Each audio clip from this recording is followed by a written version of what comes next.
Hello friends, how are you? Welcome to Status with Gaurav. Today we are going to add a post mapping request to our Spring controller and see how it works. So let's get started. We have this controller with us. We have a get mapping method. We have already discussed about that and it's working. Now coming to the post method to post mapping. So we are going to create a register helper method and we are going to add a post mapping annotation. The value is a register. That means whenever we call the register from our postman or any other tool which can provide the body, this method will be called. It consumes application slash JSON. That means you can pass it application or JSON content, and it produces text or plain. It will give you the output as a text or plain.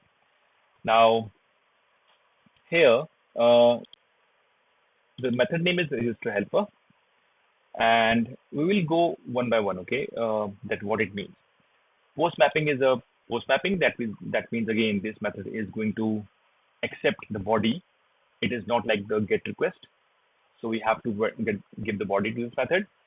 Request body is a body, and it is telling us that which type of body it is expecting. So let me open this register request. This is the type of body that we have to provide. So the body has a, if you look at JSON, it has a key and value pair, right?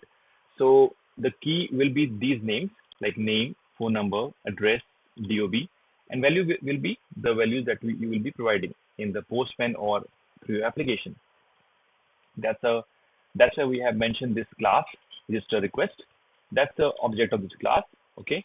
Now this at the rate of request body is specifies that this is the body class and the request and the body should match this particular class methods.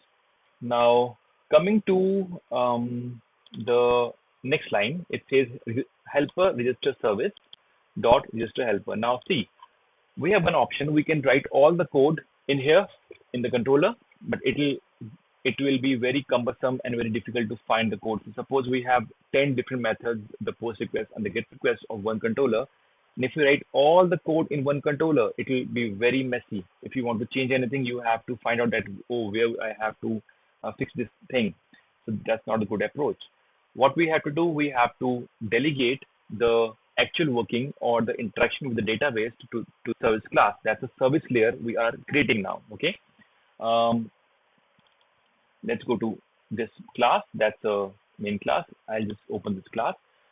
Now this is an interface. Okay.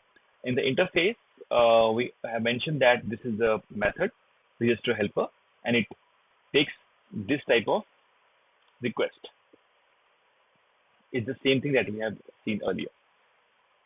Going back, this is the controller. Now what it is saying, service dot register helper, that's the method which is implemented by the service class. And request, we are passing the whole request that we are getting in the body we are passing to this service. Now let's go to the implementation class of this. This is the implementation class. Here, if you can see over here, that's a service. So service means that this is a service layer and it will interact with the database. So Spring Boot knows that whatever mentioned in here, that's basically for the service class, the service layer. It implements the helper registration service, that's an interface. And then we are going to implement this method. I just skip this part, okay? And I will straight away go to this part, register helper. Now this is override because we have overridden this method. This is transactional. Transactional means that if suppose we are doing something, if suppose in one method we are making 3 DB calls, and if suppose the first call passes, it is a success, second call is a success, but third call fails. So the transaction means that 3 calls to the database will be rolled back or nothing will happen. So either all will work or none will work. Okay, that's the meaning of transactional. If you see this method find by phone number, and if you try to find this implementation, you won't get it.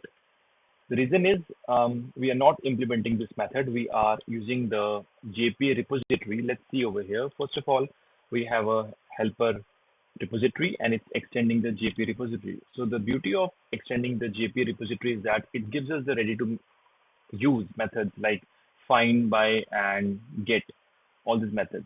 So we don't need to write the SQL code for that. Okay. So that's why if we right here helper repository dot find by phone number, which means it means that it will convert this method, this statement, into the SQL query, which means select star from the table name where the phone number is equal to the phone number that we're going to pass, in which case we're going to pass this phone number.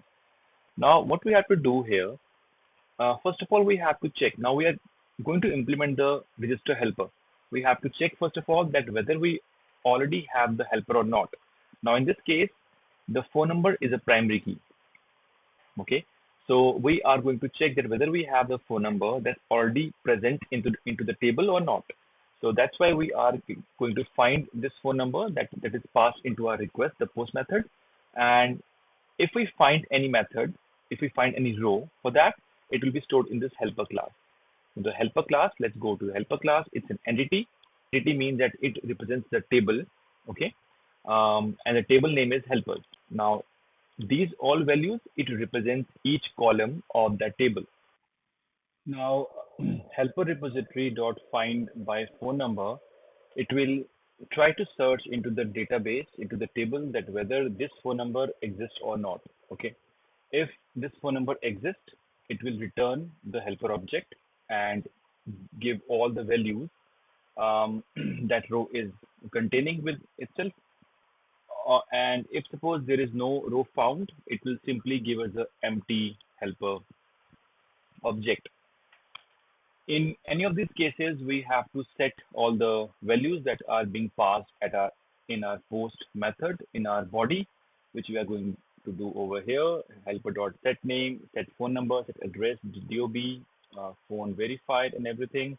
We are going to set updated at, that's the current time that we are going to update, that at this time this row was updated, and that's it. That's all we are looking off here. And let me check, these are the simply generate OTPs, just forget about that. Then helper repository dot save, it will save this helper object into the table. So all the values which we are going to put into the helper object will be represented as a row in the table, the helper table, and the row will be saved. Okay, so this is the main purpose of register helper. It's in the helper registration service IMPL. So now at this point in time, you know that we have covered the controller, helper controller.